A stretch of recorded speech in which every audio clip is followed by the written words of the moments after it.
Ургамлын гаралтай малын хордлого төвчин манай улсад 2000 оноос хойш гарч эхэлсэн.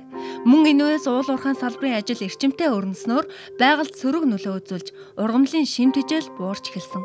Ингэснээр бэлчээрийн дороотлол бий болж малын эдэш тэжээл органик бүтэц өөрчлөгдөх, хорт ургамлын хэмжээ нэмэгдсэн байна. Энэ байдал нь бэлчээрийн ургамлаар дамжин малын хордлого ихээр гарах болсон. Үүний зэрэгцээ уул уурхайд хэрэглэж байгаа янз бүрийн химийн гаралтай бодисын улмаас мал амтан өвчлөх шууд шалтгаанууд шинээр бий болсон гэж эрдэмтэд үздэг. Тэгвэл хөдөө аж ахуйн их сургуулийн мал эмнэлгийн хүрээлэнгийн эрдэмтэд энэ асуудлыг бууруулах зорилгоор малын халдваргийн өвчнийг эмчлэх эмбэлтмэлийн технологи төслийг 2013 оноос эхлүүлж төслийн хүрээнд малын 30 орчим эмбэлтмэлийг гарган авах технологи боловсруулж малчдад шаардлагатай байгаа эмбэлтмэлийг түгээн ажиллаж байна. Мэдлэгийн нууц баялаг нэвтрүүлгийн энэ удаагийн дугаарыг бид хөдөө аж ахуйн их сургуулийн мал эмнэлгийн хүрээлэнгийн эм хор судлалын лабораториос бэлтгэн хүргэж байна. Энэ удаад бид эко түүхий эдэд суурилсан малын ангаах арга бэлтгэлийн тухай хүргэх болно. Ингээд өнгөрсөн хугацаанд бол мал эмнэлгийн хүрээлэн маань малын бэлтгэлийн 26 төслийг эхлүүлсэн байгаа тийм ээ. Энэ төслийн 5 нь бол өнөөдөр инновацийн бүтээгдэхүүн болоод зах зээлд нийлүүлэх боломжинд бүрдсэн байгаа. Энэ 5 бүтээгдэхүүний судалгаа, туршилтын ажил ер нь хизээ эхэлсэн бэ? Ер нь ямар бүтээгдэхүүн байгаа вэ? Боловсрол соёлын шинжилгээ ухааны яамнаас 2013 оноос эхэлсэн малын халдваргүй өвчнийг эмчлэх эм бэлтгэлийн технологи нэртэй цөм технологийн төслийг хэрэгжүүлсэн. За энэ цөм технологийн төслийг бол би өөрөө удирдах мал эмнэлгийн хүрээлэнгийн 5 лаборатори хөдөө аж ахуйн их сургуулийн нэг бүрэлдэхүүний сургууль оролцсон. Нийтдээ 30 гаруй хүний бүрэлдэхүүнтэй ийм төсөл хэрэгжиж дууссан байна. За энэ дотор бол нэг 14-5 бэлтэмд нь бол хуучин байсан технологиг шинжилж одоогийн өнөөдрийн нөхцөлд яаж нэвтрүүлэх вэ гэдэг асуудлыг шийдсэн.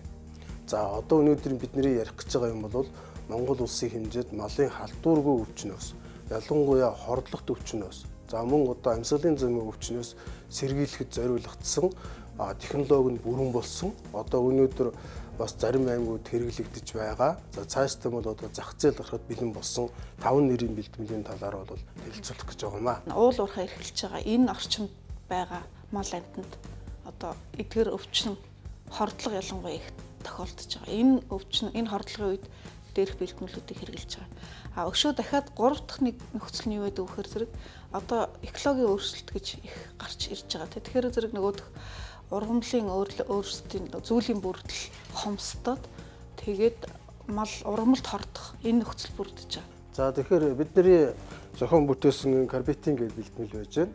За энэ карбитин гэдэг бэлтгэл байна бол малын халдваргүй одоо гэдэс хотоо дотрын өвчин. За дээрээс нь бол хордлогт өвчин үед хэрэглэх зориулалттай юм бэлтгэл. За энэ бэлтгэлийн хамгийн гол үйлчилгээ нь бол бие махбодод орсон хорт бодисыг бол өөртөө шингээж аваад цааш нь бол одоо өвчин эмгэг үүсгэх сэргийлээд тэгээд одоо биеэс гадагшлуулах хугацааг хурцсагдаг ийм одоо үйлчлэгтэй бэлтгэл байгаа юм. Экологийн өөрчлөлт гэхээр зэрэг бид нар ч гэсэн өөрсдөө ерөнхийдөө бол мэдээд хүмүүс хоорондоо ингэж яриад байгаа шүү дээ. Одоо 100 нэг гоё дулаахан байхаа болчиж юм л бол ингээл нэг сэрүүхэн хүйтэн сэрүүн байдаг болчиж гэдэг. Тэгэхээр зэрэг энэ нөгөөх нэг температур өөрчлөгдөж байна. Тэгэхээр зэрэг нөгөө ургамлын ургах нөхцөл нь бүрдэхтэй айгүй хомс тачирхан ургадаг юм уу?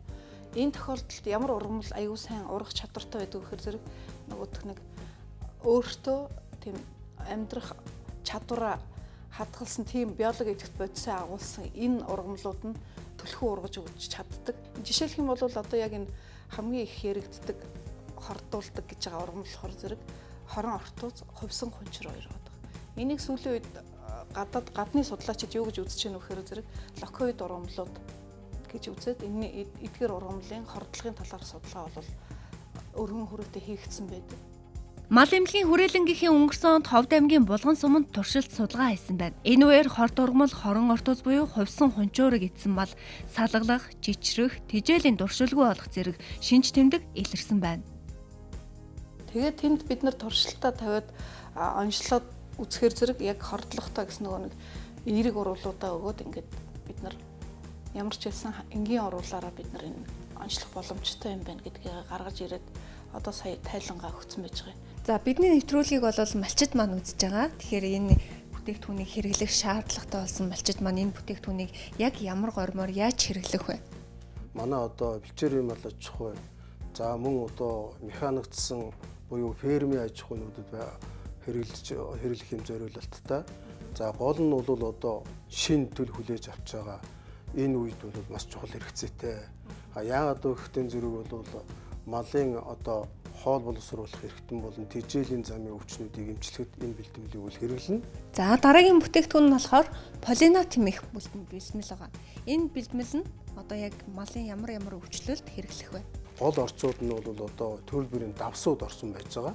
За энэ давсууд орсон гол утга учир нь бол нөгөө мал одоо хоол боловсруулах замын өвчнөр ч юм уу хордлох өвчнөр өвчлсөний дараагаар бол шингэний дутагдалд ордог.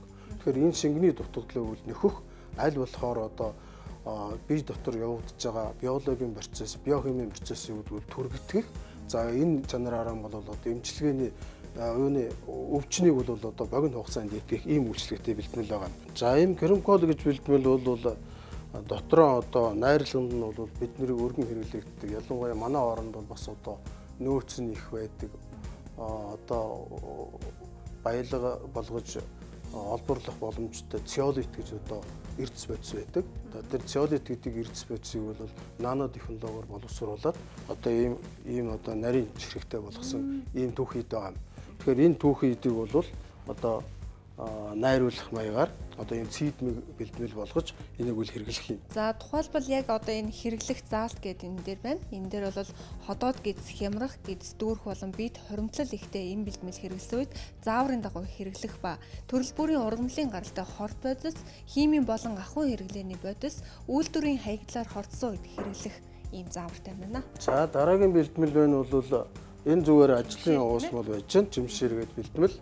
За энэ бэлтгэл бол мөн одоо манай оронд өргөн дарахсан одоо манай орны ургамал газар зүйн 16 тойргийн 8-д нь ургадаг цагаан агширгэн гэж одоо ургамал байдаг. За энэ цагаан агширгэн гэдэг ургамлын газрын дээд хэсэг болон үндсийг авч түүнийг бол энэ зүүн даваа боловсруулалт хийгээд за эндээсэн бол энэ дотор агуулгадах алкалоид гэдэг бодисд нь одоо түшиглэн энэ одоо уусмал байдлаар бэлтгэсэн ийм бэлтгэл байгаа юм.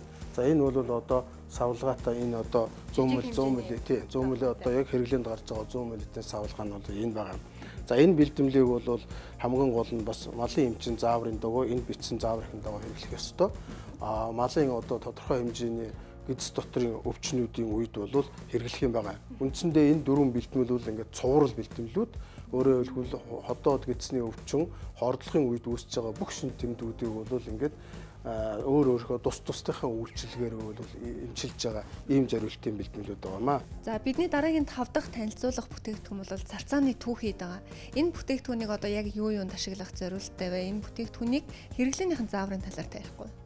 За тэгэхээр энэ зарцааны түүхийд түүнээс гаралтай энэ бэлтгэлүүдийн талаарх судалгааны ажлыг бид 1991 оноос хойш эхэлсэн.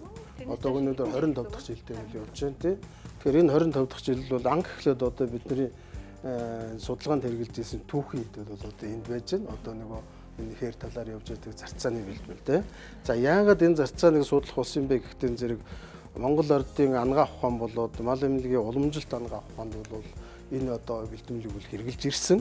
За манай одоо дээр үеийн олон сайхан судар ном бичгүүд бол одоо амьсгалын замын өвчнүүд, багтраа, за тэгээ төрөл бүрийн харшилууд тий.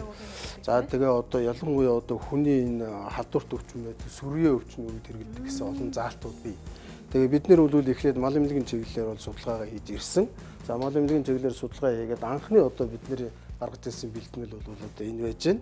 Энэ одоо тий Оюун 8 нуур компани бол одоо үйлдвэрлэж байгаа юм. Тэгээд энэ одоо бэлтгэл бол судалгаа хийгээд эм зүүн талаас нь, эмийн технологийн талаас нь, клиник эмнэлэг зүүн талаас нь судалгаануудыг хийсний үндсэн дээр бол мал амьтны амьсгалын замын өвчин, за ялангуяа одоо өрөвсөлт өвчнүүд, тэгээд дээрэс нь одоо дархлаа сайжруулах, төсвөр чанарыг дэвтэх гэсэн ийм үйлчлэгтэй болох нь бол нотлогдсон. Тийм учраас 1998 оноос хойш одоо мал эмнэлгийн барагтвал хэрэглэгдээд явж байна. Бид бас энэ зарцааны түүхийд дээр өөр төрлийн ургамлуудтай холиод ингээд нэмээд энэ одоо цармон гэж тэжээл бэлтгэсэн. Нэмэгдэл тэжээл. Энийг бол одоо охондоо ялангуяа одоо шувуу гэдэг юм уу, гахай энэ одоо суурин малгайтай юмд бол хэрэгжилж болно. Ер нь бол манай балчид одоо л хэрэглэх юм байсан болохоос биш. Намрын захт бол одоо хатсан зарцааг түүгээд тэргээ сайхан хадгалж агаад хавар одоо мал муудсан үед төл гарах үед бол хэрэгэлдэг ийм зашилтай л да. Тэгэхээр хүн өмнө хөтөл өнөөдөр юунд хэрэгжилж байгаа гэхдээ зэрэг одоо гуурсан холын бахтраа буюу астм өвчин. За дээрээс нь бол одоо төрөл бүрийн өрөвсөлт уушгины өвчнүүд ялангуяа одоо цэрх ухлахаа үйлчилгээ маш сайтай. За дээрээс нь бол одоо ургамлын болон тоосны харшлууд энд үл хэрэглэгдэж байгаа. За ургамл тоосны харшилт бол одоо харшлыг эхлэхээс өмнө хутуулаад уухад бол бас илүү үр дүнтэй нь харагдаж байгаа юм. Дээр хим бэлтмэлийг яг одоо хаврын цагт мал төлөх үеэр хэрэглэх нь үр ашигтай гэж эрдэмтэд хэлж байна. Учир нь хаврын улиралд малын ходоод гэдсний эмгэг болон амьсгалын замын өвчнүүд ихэвчлэн тохиолддог. Тиймээс малчид цаг улирлынхаа онцлог малын өвчлөлийн бодит шинж тэмдэг тохируулан өвчнийг түргэн шуурхай эмчлэх үүднээс шинээр гарган авсан эм бэлтмэлүүдийг цаг алдалгүй онож хэрэглэснээр хөдөө аж ахуйн их сургуулийн мал эмнэлгийн эрдэмтдийн шинэ нээлтийн үр дүнг бодит амьдралд бүтээлчээр ашиглах боломж бүрдэх юм.